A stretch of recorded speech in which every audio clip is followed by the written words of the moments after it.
Okay.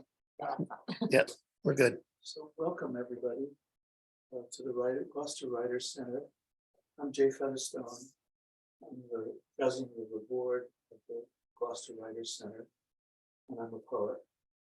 So I'm very happy among fellow poets tonight. And Dianne Braley is a registered nurse with a passion for poetry and literature. She's been featured in various online and printed publications. Her nursing blog, Nursing the Neighborhood, was named one of the top nursing blogs in 2018. Her debut novel, The Silence and the Sound, has been named the winner by Women's Fiction category in the April 2022 Firebird Book Awards.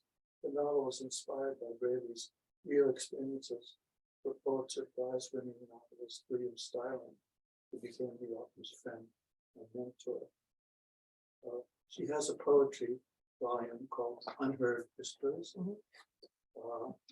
And without any more ado, please welcome Dianne Braley. All right.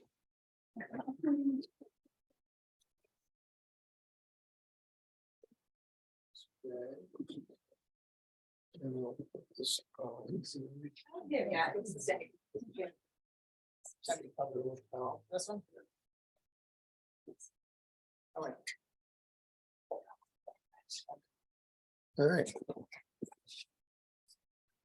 All right, Dianne. Hi, Take it everyone. away. Thank you for coming. I'm Dianne Braley, local author. I live in Hamilton. I grew up in Revere. So my book, I usually start out with, I read the book blurb just to give you an idea of what's going on. So my book, The Silence and the Sounds, my debut novel, it's women's fiction. It's inspired by actual events in my life. On the picturesque island of Martha's Vineyard, an ailing celebrity novelist's famous book about a choice helps his young nurse make a heart-rending one of her own. Fiery city girl Georgette's memory of a childhood trip to Martha's Vineyard Island with her father is one of the few good times. Her father was an alcoholic, and her enabler mother chose to stay with him. His addiction was the center of their world. Georgette fled home as soon as she could. Years later, as a nurse, she's going back to the island to start her life over. There, she becomes the private nurse for the ailing prize-winning novelist, Mr. S, and becomes enamored with the mysterious Doc, a wash ashore like her whose disappearing acts only make her crave his love more. As Georgette cares for Mr. S and helps him come to terms with the end of his life, along Vineyard Sound's beautiful shores, they become friends. His famous book helps her navigate her life as George finds in the running away from her past, she inadvertently ran towards it. She loses herself in her relationship with Doc, who leads her down a road of denial and impossible choices she never thought she'd have to face. Told through the voice of Georgette, The Silence and the Sound is a provocative coming-of-age debut, revealing the lasting effects of growing up in addiction. But it also demonstrates a young woman's strengths as she navigates friendship, love, and heartbreak while finding her hidden strengths along the way. And I didn't write that. So again, my book is inspired by actual events, and it's been a labor of love, to say the least. It took me many, many years to write.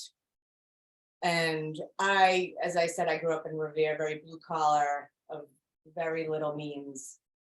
And Revere is I'm sure a lot of you know, is a pretty tough blue collar town. And there's some, but there's not many creatives that come out of there, unfortunately. And I always wanted to be a writer, and it was my earliest dream. But you know, as I said, that where I'm from, that wasn't entirely nurtured, and you know, terms like you need a job that keeps food on the table, job stability, things like that that's what was said in my household. So that was just kind of, you know, passions and dreams, those can come later. You have to pay your bill. So my dad, a truck driver, my mom, a nurse. I followed in my mom's footsteps and proudly became a nurse like her. And found it to be a very rewarding profession. And interestingly enough, nursing took me to Martha's Vineyard, to me, the most beautiful place in the world. And I fell in love with it when I was young, in my 20s. My first trip there, and the first time my feet touched the sand, that was it for me. I said, I'm living here one day.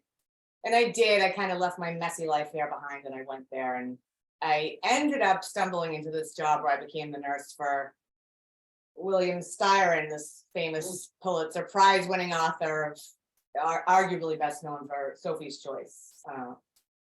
And this melancholy, crotchety, genius man became not only my patient, he became my friend and my inspiration.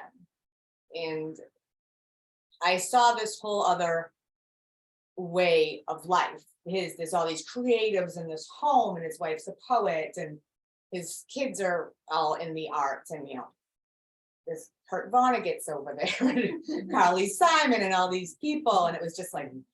And I just saw this whole other way. And more importantly, his books are all, if you're familiar with him, they're all about darkness. And the darkness within him.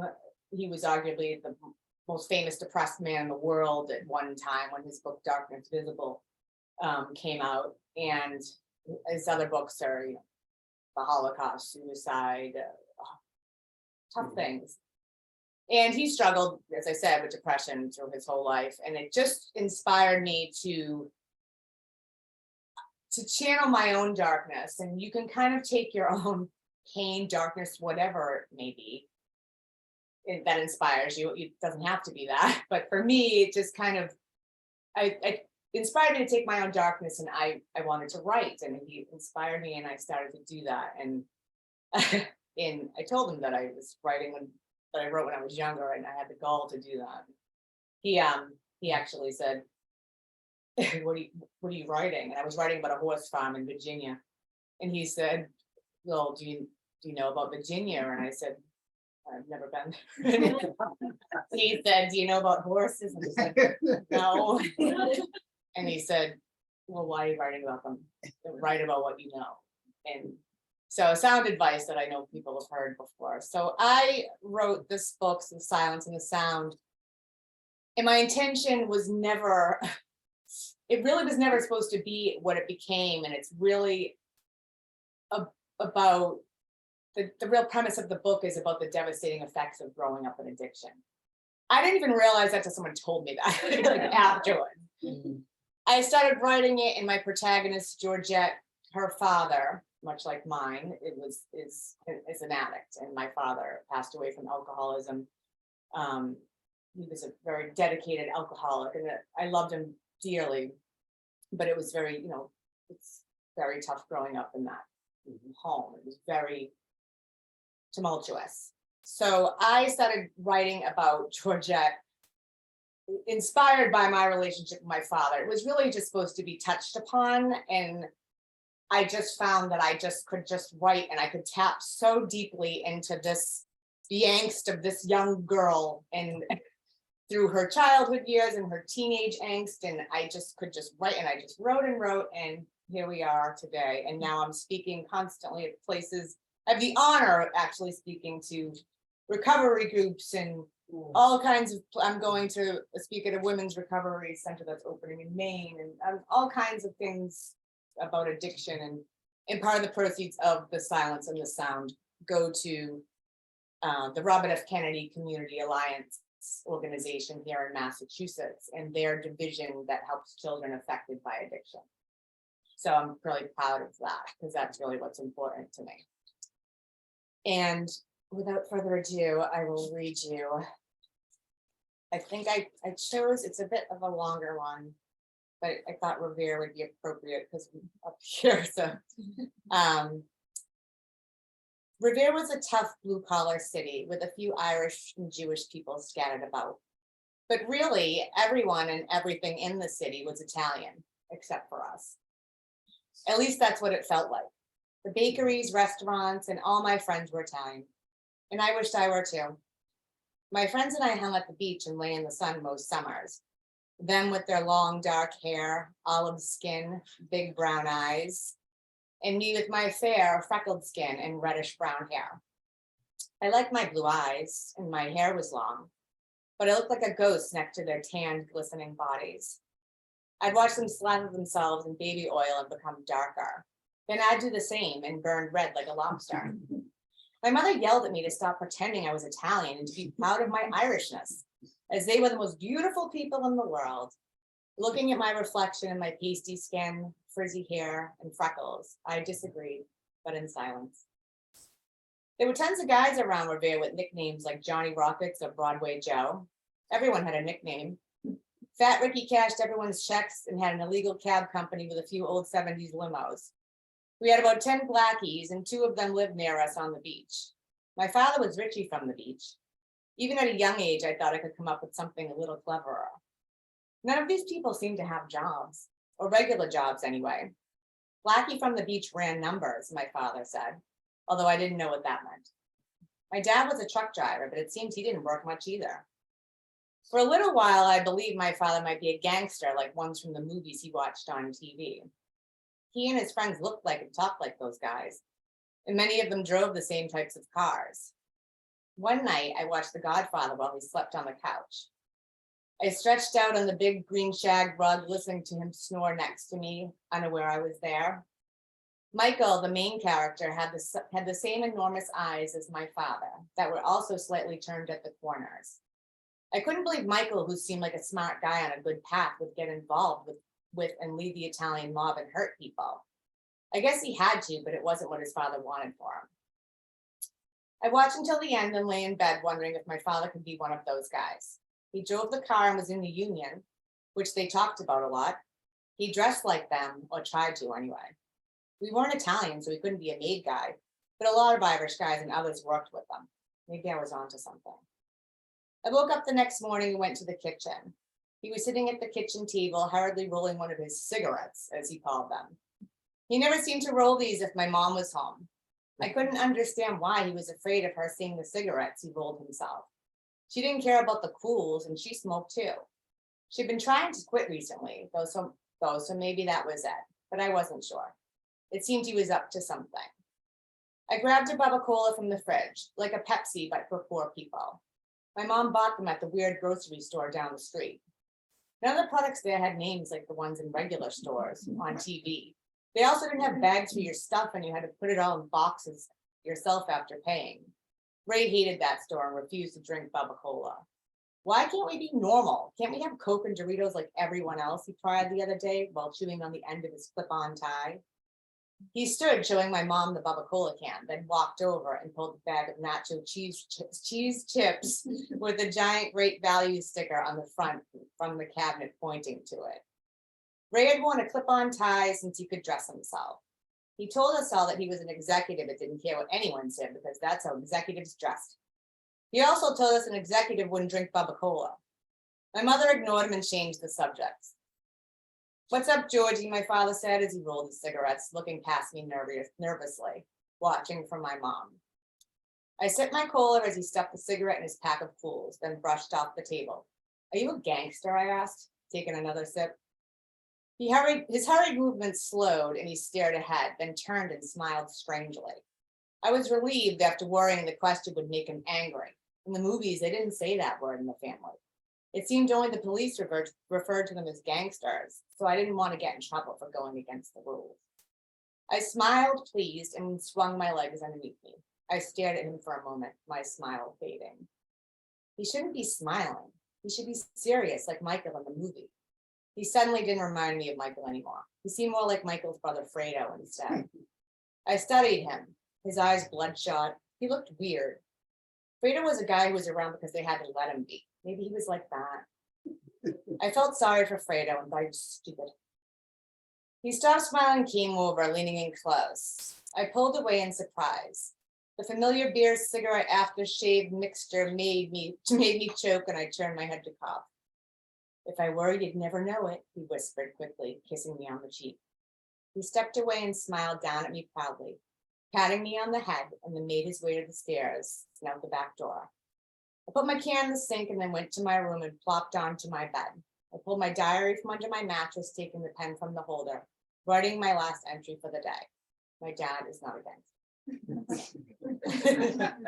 It's a little longer than I'd like, so I apologize.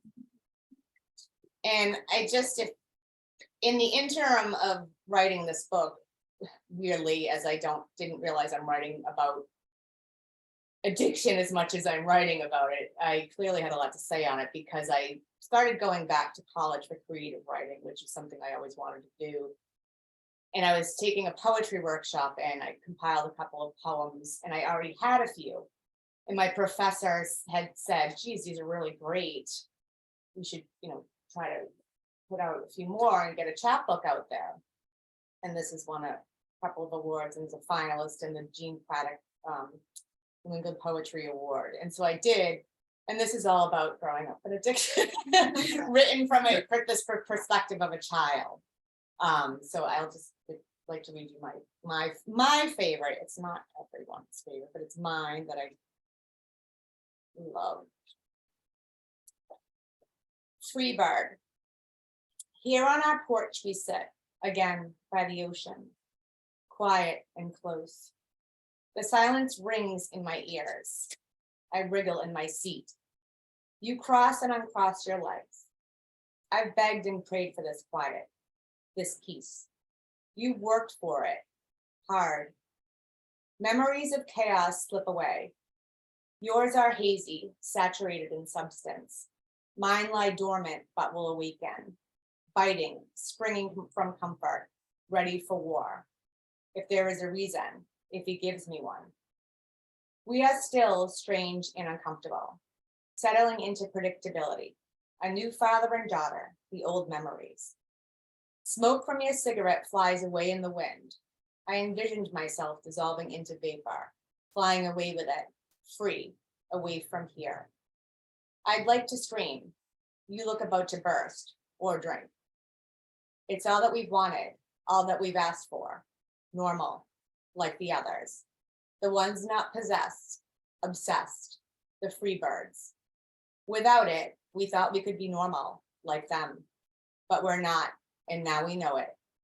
Sober, but never escaping, never a free bird, never them.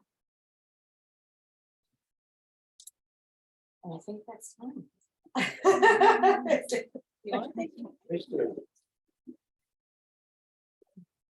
Thank you for indulging.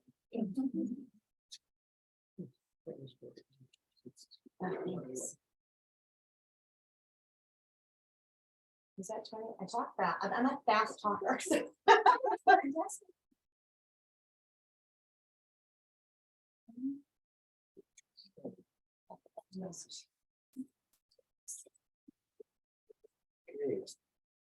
Kristin Czarnecki is the author of the memoir, The First Kristin, Story of a Name.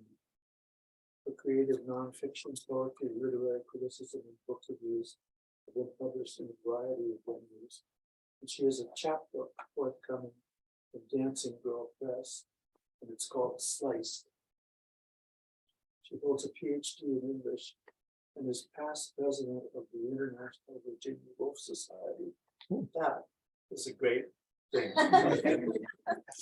They're like, who wants to do it? I'm like, I'll do it. Seriously.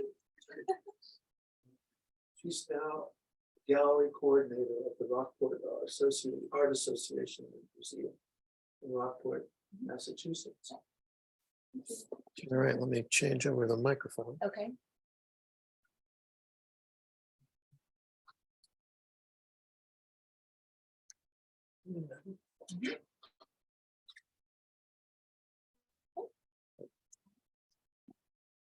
You're rolling. Okay. Thank you so much for coming out tonight. I appreciate it. My name is Kristin Czarnecki, and this is my first book, which came out in March 2020. So I had impeccable timing, and the world shut down. So I really appreciate the opportunity to read because I did get to. So this is a memoir that I wrote about the experience of being named after a deceased sister. So the first Kristin, as she's always been known in my family. So some years ago, 5 or 6 years ago. It had never been a big secret. I mean, I'd always known about her, and my parents would speak about her sometimes, very lovingly, of course, but clearly I had a lot of unanswered questions. So I started exploring, talking with my brother and sister, and I thought this would be an essay, and then it just kind of kept growing and growing. So I've chosen just a few little bits to read, and I'll talk a little bit about sort of the directions that I took and the angles from which I approach this. So I'll read the first couple of pages because it sort of sets the stage in that a big catalyst for undertaking this project was film from a video camera that my brother found in my parents' basement and took to a lab in Chicago, and someone was able to develop it, and they found about 15 minutes of footage, 8 minutes of which were home movies of First Kristin. So none of us had ever seen them before. My parents never had this film developed for obvious reasons. So as it begins. She heads straight for the blue tricycle parked under the Christmas tree. In her pink and white special occasion dress and bare feet, she pushes the trike back and forth a few times before clambering onto the seat and trying the pedals. Next, she's sitting on the floor, opening more presents, throwing wrapping paper, tissue, and box lids over her shoulder like its old hat, although she's just a toddler. She glances at the camera once or twice. Mainly, she focuses on her gifts, sometimes turning to her father for affirmation of how she should react to the bounty spread before her. Her mother films it all. They are not yet my mother and father. An 8x10 framed photographer sits atop a table in the background. She concentrates as she pulls the next doll or toy out of a box or bag. One of the presents is a tiny pair of flip-flops. Her dad helps her with them, fumbling a bit, putting them on the wrong feet. Christmas tree tinsel dangles in clumps from the bottom branches almost to the floor. The mountain of presents seems never-ending. It's a bright, warm scene. I can almost smell the breakfast they've had, or the coffee brewing, or the turkey that may already be roasting in the oven. I'm named after her, this child in the grainy video who died when she was 3 years old, 8.5 years before I was born. Until now, I've only seen her in small black and white photographs in which she seemed frozen and far, far away. Now in my 40s, I'm watching her spring to life for the first time. My husband, Paul, and I watch the video on our TV. Later, I'll add it to my desktop and watch it over and over again. Now, this first time, I brace myself for what I'm about to see. I arm myself with tissues, lean forward, hold my breath, and I cry and cry. In our family, she's always been called the First Kristin. My parents are voracious readers who named their daughter after the heroine in Sigrid Undset's Kristin Lavransdatter trilogy, set in medieval Norway. I find myself needing now to explore this act of naming, this legacy, this spectral sister. I feel sorry for her, robbed of life at such a young age. I even miss her sometimes, if it's possible to miss someone you've never met. I want to know more about her. I want it known that she existed, that her time on earth mattered. I want to reflect on what having her name means for me and my family. Write what's tearing at your heart, what you need to resolve, Ana Castillo advises her students. A writer that I like. I had originally written, I want her to know she's not forgotten, but as undertaker and writer and poet Thomas Lynch affirms, there is nothing, once you are dead, that can be done to you, or for you, or with you, or about you, that will do you any good or any harm. Remember, he repeats several times, the dead don't care. All the same, undertakings carry tremendous significance, for they, and this is a quote from Lynch, are the things we do to vest the lives we lead against the cold, the meaningless, the void, the noisy blather, and the blinding dark. Our undertakings, Lynch claims, quote, seek to make some sense of life and living, dying and the dead. To undertake is to bind oneself to the performance of a task, to pledge or promise to get it done.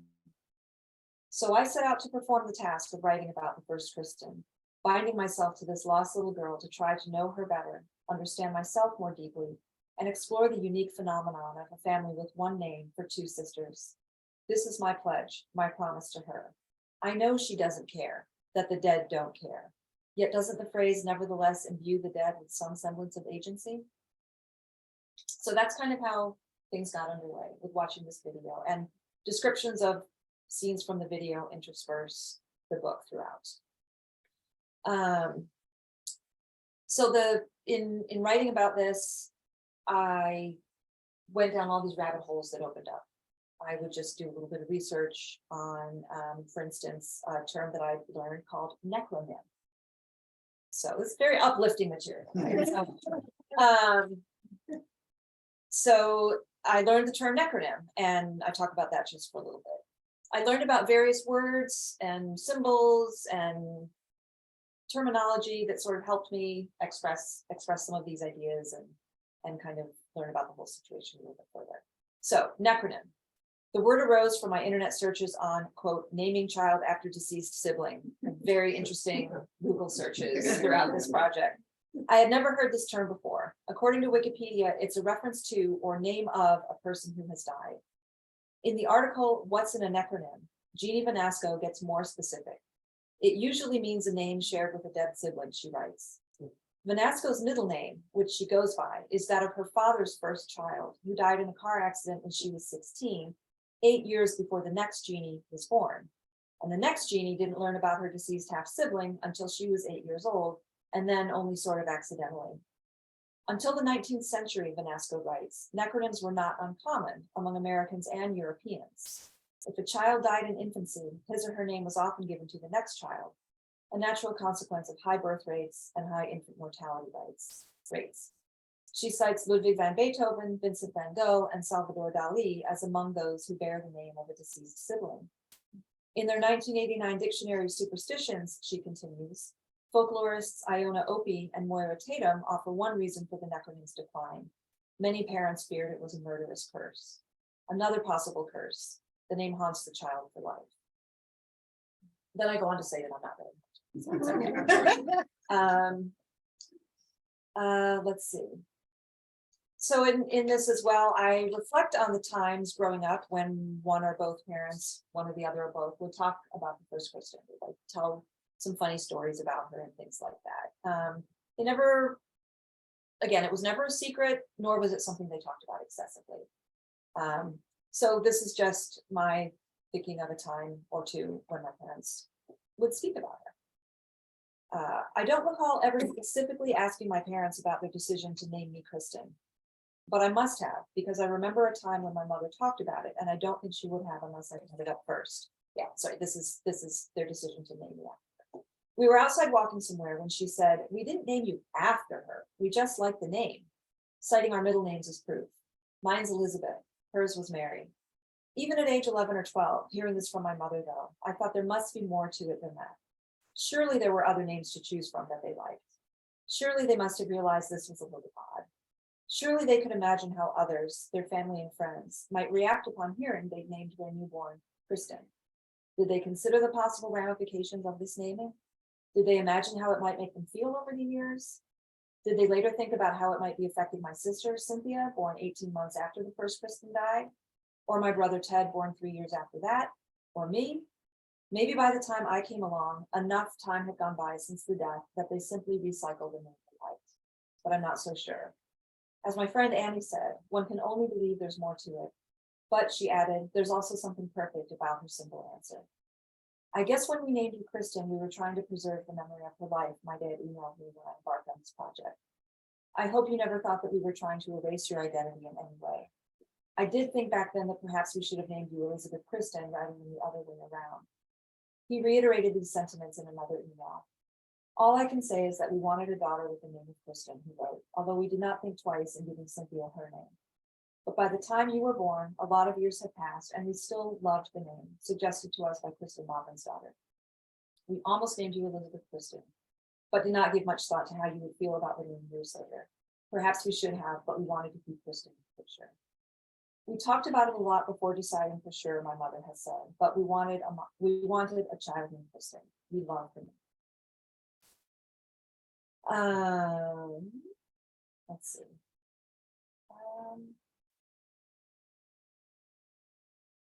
Okay, so I was an English professor in a former life up until quite recently. And so throughout the book, I also reflect on novels and poems and memoirs that I have read that I really love, that either deal with similar subject matter or that just sort of resonate with me in certain ways as I was writing this. So this is just one small example of that. I wonder what might have been. What would the first Kristin have been like as she got older? What would have been her favorite subjects in school, and where would she have gone to college? What would she have done for a living? Would she have been an artist, a musician, a teacher, an athlete? Would she have got married and had kids? If she were alive, my mother noted recently on First Kristin's birthday, she would be close to retiring from whatever it was she would have chosen to do, she said. In a recent email, my father said that he and my mother often wonder what she would have done or become had she lived. I suspect her life would have been as productive and unique as the lives of her 3 siblings. I recently reread Louise Erdrich's novel, The Rose, about a man who kills his friend's 5-year-old son, Dusty, in a hunting accident. Nearly suicidal with sorrow and remorse, Landro Iron and his wife, Emmeline, following ancient Ojibwa tradition, give their own beloved 5-year-old son, La Rose, to Dusty's grieving parents, Pete and Nora Ravitch. The novel explores how each family copes with this tragic and ultimately redemptive situation. What struck me on this second reading, undertaken while writing about the First Kristin, is that the novel delves only slightly into Dusty's life. The reader never gets to know him. Maybe that's because he was already known by his parents, and his older sister Maggie, and his best friend La Rose. Their grieving doesn't entail reiterating his personality, his habits, his idiosyncrasies. They aren't trying to capture something intangible the way I am. No one who knew and loved him needed to piece his life together in this manner. I attended a roundtable discussion on La Rose at the Native American Literature Symposium a few years ago. I raised the point in the Q&A period after the presentations, asking the panelists whether they found it odd that the novel doesn't provide a fuller portrait of Dusty. Before any of them answered, an older man in the audience chimed in with, "How could it have? What's there to say? A 5-year-old doesn't even really have a personality yet." I remained silent. I feared that if I spoke up, I'd become too emotional. Clearly, this man doesn't have children, I thought, nor do I, but even I know 5-year-olds have personalities. I was surprised when no one on the panel, all women, offered a rejoinder to his comment. So just little bits of literary reflection here and there. Let's see, just a touch more of that. Along the way, various pieces of art would make me think about the topic, and magazine articles I read, and I read about an interesting phenomenon called replacement child syndrome, where when a child in the family passes away, particularly in the old days, they used to encourage the mother, "You should have another baby right away. Right away. That'll end your grieving, etc." Well, that didn't always work out very well. So just learning about various things. So one time in Chicago, I paused before a piece of art at Chicago Art Institute that made me think. The first Kristin died when she was 3 years old during surgery to correct scoliosis. So spines and scoliosis and things like that are sort of threaded throughout here as well. So, and this is the last little bit I'll read. In Chicago recently, I paused in front of a sculpture by Donald Judd in the Chicago Art Institute's Modern Wing. I found the work arresting on its own, and even more so with spines on my mind after reading the description affixed to the wall. Quote, "The artist's signature stacks of identical cantilevered wall boxes run like a spine connecting floor, wall, and ceiling." Judd was exacting. The space between each box unit is equal in height to the boxes themselves, for instance, and yet the spaces between these boxes are also tinted by a warm, soft amber glow. This work hides nothing. At the same time, it remains perceptually surprising, even elusive. So that was a description on the wall. Elusive. A small child glimpsed under cellophane in old photo albums, and, as was more often the case, in piles of pictures stashed in envelopes. A shadow sibling, known, barely, through disconnected fragments doled out sporadically and then less and less frequently over nearly 50 years. As I hold the First Kristin steadily in my mind now, however, gently probing my parents for their memories and details, asking my siblings for their thoughts, repeatedly watching the video, rereading poems and learning about replacement children and spines and scoliosis, she begins to assume greater shape. She attains greater solidity. That evanescent figure in the old photographs is becoming her own person. She grows familiar to me, and I begin to see her as a warm, if elusive, connector of me to my other siblings and to my parents, but especially to her. I begin to feel like her protective big sister rather than the other way around, rather than the way it was supposed to be. Antelope Woman is Louise Erdrich's revision of her 1998 novel, The Antelope Wife. She has explained in interviews that her stories and novels never truly end as far as she's concerned, and that she wanted to return to the Antelope Wife to right some of the wrongs she felt she had done to her characters. The earlier novel includes the accidental death of an 11-year-old girl, Deanna, who leaves behind her devastated parents and twin sister Callie. In the revision, Deanna lives. So, yeah. I go on to continue to explore all kinds of things. I learned things that I didn't know before about her life and death and the aftermath. I learned family stories that sort of emerged as I was turning up stones in the family garden, so to speak. I'm a wolf person. There's a lot of Virginia Woolf in here. And as I said, sort of this snippets of this video that my brother recovered after all this time. So I had the advantage of reading your book ahead of time, but could you talk a little bit about that whole micro-chimerism? I thought that was fantastic. Yeah, okay, sure. I So, really did. I thought it was just phenomenal. oh, that thank concept. you. Okay, yeah, it is. It's super interesting. So one of the things I learned from, so Louise Erdrich, as you may have guessed, she's my favorite living writer. Her sister Hyde Erdrich is a poet. And she has a book called Cell Traffic, in which she has what she calls her DNA poems. And one is called Microchimerism. And let's see.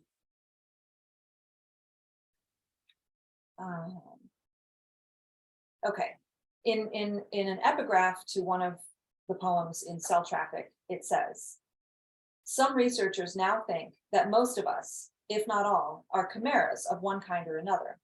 Far from being purebred individuals composed of a single genetic cell line, our bodies are cellular mongrels teeming with cells from our mothers, maybe even from grandparents and siblings. This is a quotation taken from an article called The Stranger Within. And it essentially, let's see. Okay, yeah, so our mothers, right, carry within them cells from all the children that they have carried, even if they miscarried. And we have in us cells from all those previous children, if there were any, and it's not the same as DNA. It's like it's the actual cell. So Hyde Erdrich wrote this poem called Microchimerism, and I quote part of it here. Nub of human, the poem begins. Shell pink fingernail. Whether you live or all unformed leave her body, she will never be without you. This, scientists tell us, is literally true. The cells from her miscarriages, her stillborns, and all of her children, we carry them for a lifetime. But the cells actually go both ways. Nub of human, your cells migrate, are found at sites hurt in the maternal body and in successive siblings, even those you never knew, even those who never knew you. So as you may imagine, I read this poem and I was like, wow. I just found it so moving and so fascinating and really a beautiful, beautiful idea. So, thank you for bringing that up. I quote from it a couple times throughout the poem that she and I, we never met. She died long before I was born, but she, like, part of her is in me. Yeah, I thought that was really comforting in a way. That's factual science. Yeah. I've never heard of. Yeah, That's amazing. it is. Yes. What's that spelled? Chimera, and so microchimerism. Yeah. Yeah, not wild. My mother had 3 miscarriages before I came around, so that gives me a whole different perspective. Yeah, absolutely. Yes. Well, I don't want to, I could sit next to Diane if anyone has any questions or if anyone just wants to chat a little bit. I don't want to, take the. And there's wine and there's some snacks out there, so yes, much more informal. Or formal if you like. No. Yeah, well, thank you for coming out. Yeah, thank you.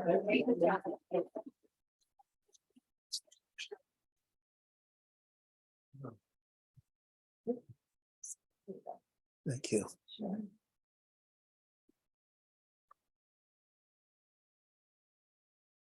Well, I'm gonna have some wine. Some wine. Good time. So we have books for sale and we love to chat. Yeah. Yes.